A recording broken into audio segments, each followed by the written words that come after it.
Hey, it's Harcourt from Paper, and today we're talking about logo animation shaders in Paper.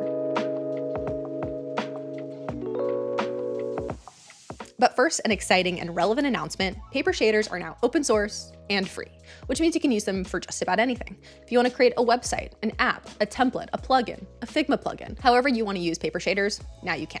We did this for the love of design. We love shaders and we want to see more people using them, and we want to be a part of pushing them forward. So more shaders to come.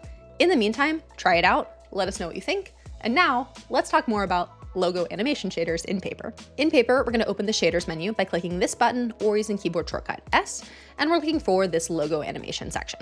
There's three: heat map, liquid metal, and jet smoke. We're going to talk about all of them, but first let's do heat map. What makes logo animation shaders unique is that the shader is reacting to the geometry of the shape that we select, and you can choose any shape you'd like. By default, we have this diamond, but you can upload any shape from your computer, or, and this is my favorite part of this, you can choose any shape that's on the canvas. So I'm just gonna click on this eyedropper tool. Now I'm gonna use the Paper logo, and bam, there it is. So now let's adjust some of the parameters of the shader to make it look exactly how we want. I'm gonna start off with the noise parameter. This is my favorite one. You can see as I increase it, there's this grain that appears. So cool. I think that's maybe a little bit too much though, but we can adjust this again as much as we want. I think that looks good. Next, I'm going to adjust the angle. So right now it's going top to bottom, but maybe if we do like 45 degrees. Okay, next, I actually want to see what this is going to look like with the colors I want. I don't really want this normal heat map color. It's cool, but I probably won't use it like that in my website. So I'm just going to remove some of these colors. And now I'm going to do black and white. Actually, it kind of looks cool with the orange, but once again, probably would not use it like that. Okay, that's fine with me. Next, let's adjust some other things. I want to see more of the outer glow here, so I'm going to decrease the scale. And now we can go mess around with some of that outer glow. The inner glow, as the name suggests, is affecting how much the shader is glowing inside the bounds of the shape, and outer glow is outside the shape. So if we increase inner glow, whoa. If we increase outer glow, even more whoa, would never probably want to do that. So let's actually decrease this pretty massively, the outer glow. Maybe even a little bit more. And I'm also going to decrease that inner glow. I want something a lot softer. Yeah, actually quite like that. Maybe decrease this even a little bit more. Maybe even decrease the noise a little bit, just barely. Yeah. I like that. Now let's decrease the speed a bit. That looks really good. The one property I haven't talked about yet is contour, but we're going to talk about that with liquid metal because I think that demonstrates this property really well. Let's do that. Okay, same process here. Open the shader menu. This time we're going to grab liquid metal. Then we can either choose any of the preset shapes like circle, daisy, metaballs. I love this one. Or again, we can use any other shape we want from our computer or from our canvas. In this case, we're going to use the Vercel logo. Let me talk to you briefly about contour before I show it to you, and we will get to the beautiful designs in just a second. But first, please indulge me in some light math. So the reason that the logo animation shader in Paper is special is because the shader is reacting to the edges of this shape. Every single pixel inside the shader knows exactly how far away it is from the edge of the shape, and that is what's making a different effect when we change that contour value. Right now, the contour value is relatively low. It's at 18%, so only the pixels that are closest to the edges are reacting to the edge. If we set this contour value to 0, you'll see that there's really no reaction with the edge. This is essentially the same thing as just masking a shader with the shape that you chose. But as we increase this contour value, let's say all the way to 100, we're basically saying, hey, pixels that are a little bit further away from the edges, you can also react to the edges, which is how we get this like really cool effect that's very much so reacting to the edges of our Vercel logo here. So now that we understand contour a little bit more, and obviously you can play around with this as much as you want. I think maybe we don't really need 100%, maybe 40% is cooler. Now let's design this out a little bit more. So the first thing I'm gonna do is I'm gonna set my fill color in the background to be black.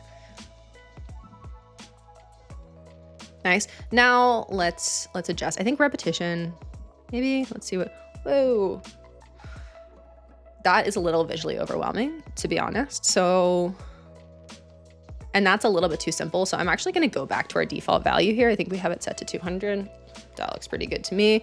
Now let's distort this a little bit more. I always like to go all the way up to 100 to like see what full distortion looks like, but then choose what I want from there. Okay. Increase the softness, not that much, maybe like kind of midway through. Angle we can change. I kind of want to blend into the black background a little bit more. So I'm gonna change the tint, probably not all the way down to black, but maybe like a little darker gray.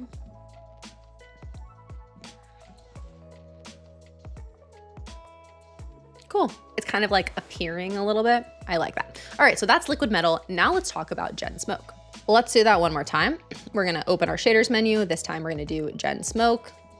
Use the eyedropper tool to grab that logo in. Now for this example, I want to design in context so you can see how you might actually use a paper shader on your website. So of course, I've gone to Chrome, went to the recent website. I'm going to enable Paper Snapshot, and let's just grab the footer from this website. Now take it back into Paper, Command V to paste it. Shift A to add it to a frame that has flex layout applied. And this way I can just add in, well, let's add a fill color first that matches. Now I can just add in a bunch of padding on the side. What do we think? That good? I think that's good. Now let's just increase the size of it. And now we can take our recent shader and drag it in. Let's remove the fill, nice. And now we can resize this.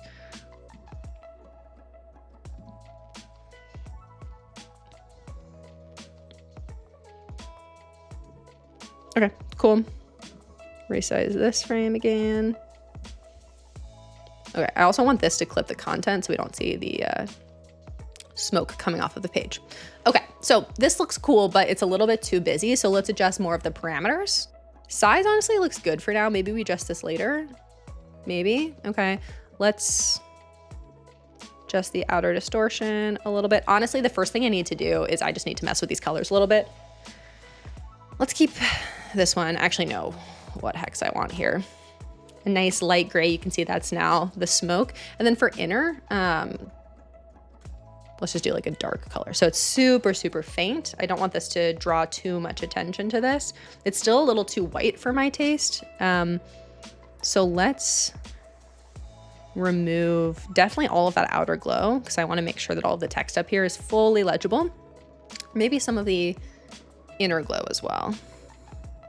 Nice, that makes it a little bit more subtle. I'm actually going to increase the size now so it still reaches the R, which you can kind of see happening there. Okay, good. Offset this a little bit. Yeah, now it's more in the R. Change the angle. I like that. Cool. I think we can keep the speed the same.